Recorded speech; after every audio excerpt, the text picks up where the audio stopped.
Olá, colegas. Começando então mais uma monitoria de neuroanatomia, né?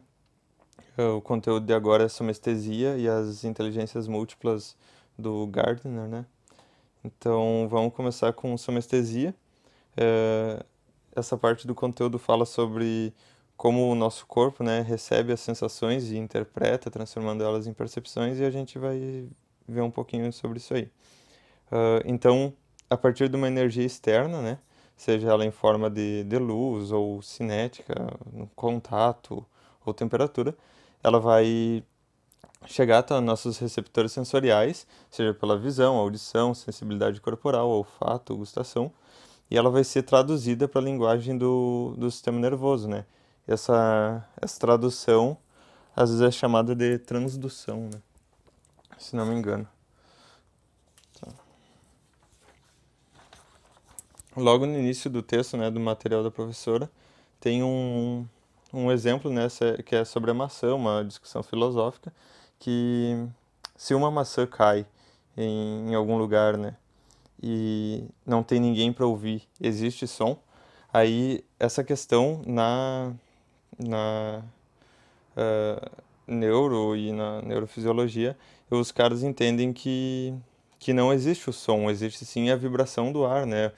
A maçã, ela deslocou o ar, fez vibrar, mas se não tiver nenhum ser vivo com capacidade auditiva para transformar essa vibração em som, não vai existir o som, né? Apenas a vibração.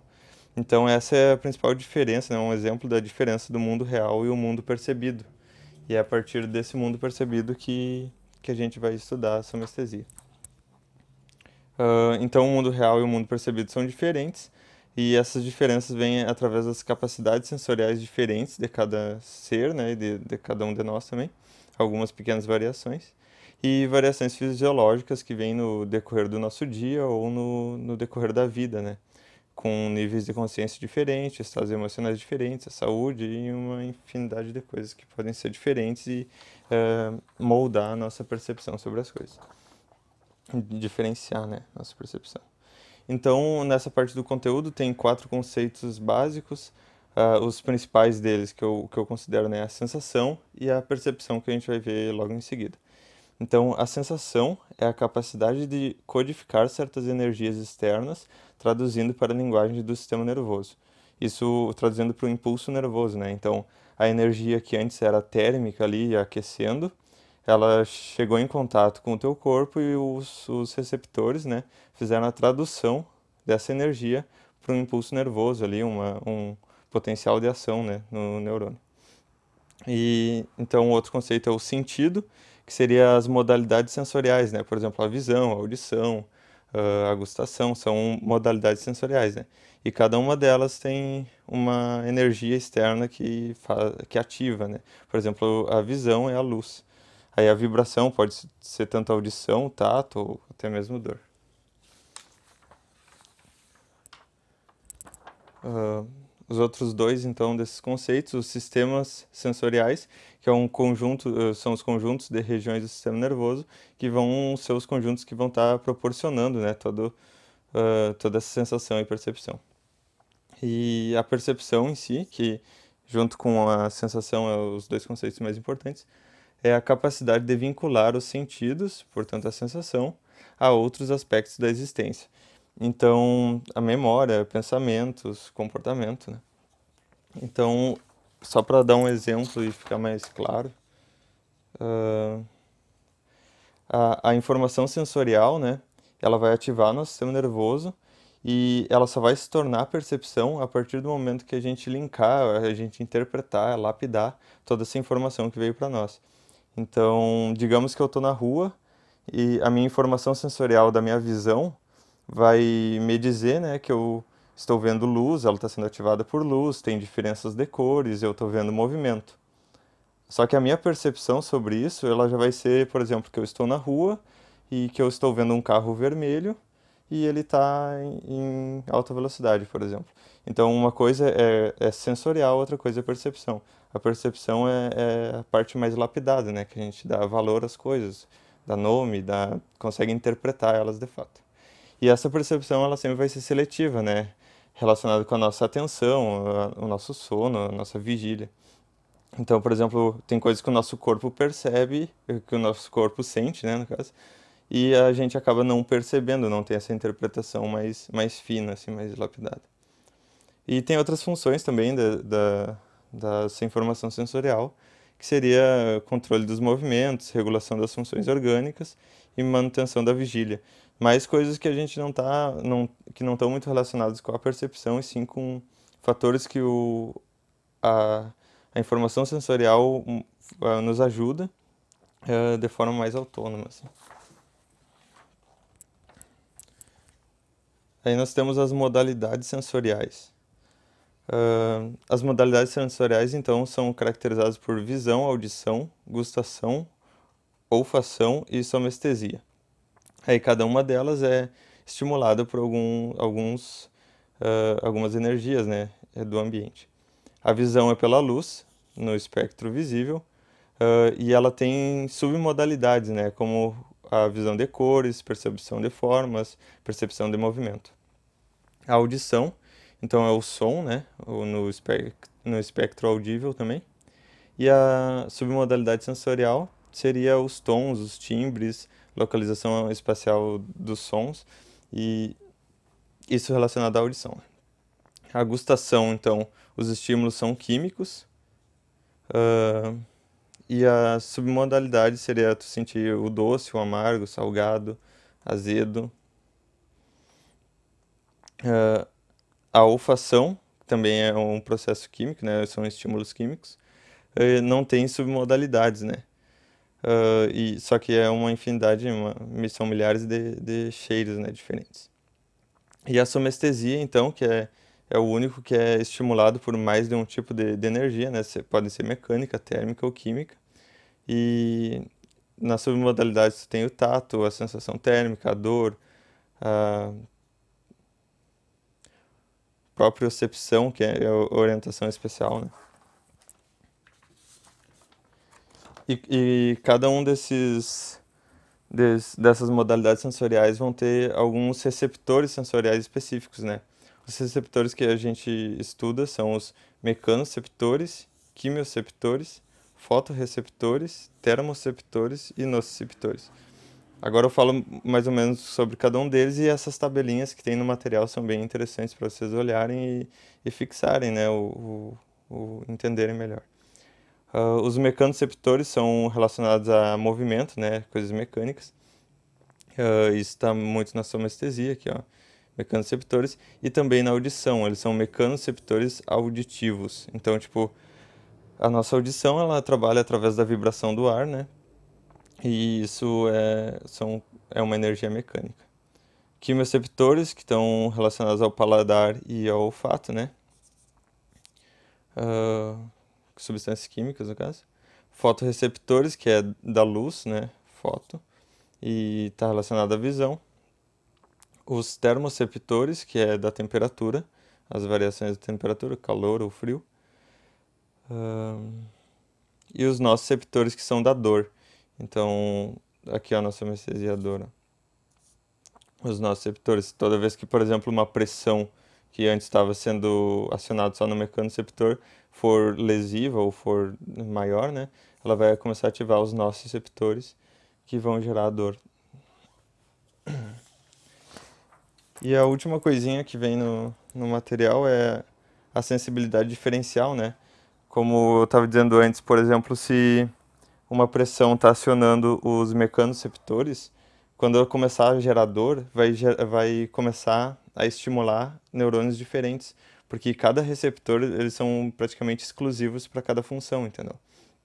Então, isso acaba gerando linhas sensoriais exclusivas, como se fossem cadeias neurais exclusivas para cada percepção, para cada sensação, né? E esse é o chamado princípio da linha rotulada. Fibras nervosas transmitem apenas uma modalidade de sensação.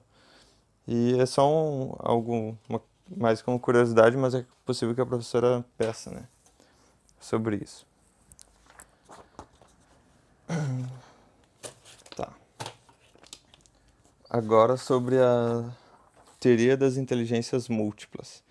Para entender um pouquinho do contexto, no início do século XX, começou a se fazer estudos e mensurações relacionadas à inteligência. E isso principalmente com o Binet. E ele foi encomendado, inclusive, um estudo dele, né, para fazer essas escalas de inteligência relacionadas à linguagem e à matemática. Foi a escala de Binet e foi o que proporcionou o surgimento do que a gente conhece hoje como teste de QI, né, quociente da inteligência. Ah, então o Gardner ele tinha uma visão crítica sobre isso, né? Ele questionava a visão tradicional sobre inteligência, que era só linguística e lógico-matemática, e dizia, né, que as habilidades cognitivas eram diferentes e específicas, que tu não poderia mensurar apenas duas delas e dizer qual pessoa é mais inteligente que a outra, né? Isso, inclusive, até Binet falava que não é pelos números que tu vai conseguir dizer isso. Aí, ele fala sobre pensamentos de diferentes tipos de informação, né? São, por exemplo, linguística é uma coisa, lógica e matemática é outra. Ah, e ele estava insatisfeito com a ideia de QI, né? Com essa ideia de tentar mensurar e isso acaba impactando a sociedade de algumas formas, né? A forma como a gente entende a inteligência. Então, a inteligência para Gardner, ele conceitua ela como a habilidade de resolver problemas ou criar produtos significativos em um ou mais ambientes culturais. Então, tipo, resolver problemas, ok? E isso de criar produtos significativos seria, por exemplo, eu criar algo que é benéfico para a minha sociedade, que também pode ser benéfico para outras sociedades, né? Um ou mais ambientes culturais. Tá, então essas inteligências para Gardner, ele dividiu em 7 tipos de inteligência, que foi o que ele acabou conceituando. E a primeira delas é a linguística. É caracterizada pela percepção de sons, ritmos e significado das palavras. Diferentes funções da linguagem, é tipo tu ter essa noção, né, de diferentes funções da linguagem, e a habilidade de usar a linguagem para convencer, agradar, estimular ou transmitir ideias. Quanto melhor for essa capacidade, essa habilidade, maior vai ser sua inteligência linguística. A inteligência musical, habilidade para apreciar, compor e reproduzir músicas. Também está relacionada com ritmos, né, timbres. Lógico-matemática. Sensibilidade para padrões, ordem e sistematização. Habilidade para lidar com séries de raciocínios. Reconhecer e resolver problemas, né? É o que a gente está mais acostumado até com o nosso sistema de ensino, assim, que busca fomentar essa inteligência lógico-matemática, né? A inteligência espacial, capacidade para perceber o mundo visual e espacial. A habilidade de manipular formas e objetos mentalmente. Então, é tudo o que tu mapeia na tua mente, né, sobre o espaço à tua volta e se tu, por exemplo, se tu vai se mexer para algum lado, se não vai bater em alguma coisa.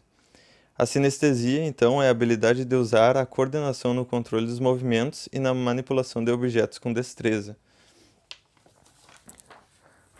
Aí as últimas duas é a inteligência interpessoal e a intrapessoal, né? A interpessoal é a habilidade de entender e responder adequadamente a humores, temperamentos, motivações e desejos de outras pessoas. A intrapessoal é a habilidade para ter acesso aos principais sentimentos, sonhos e ideias.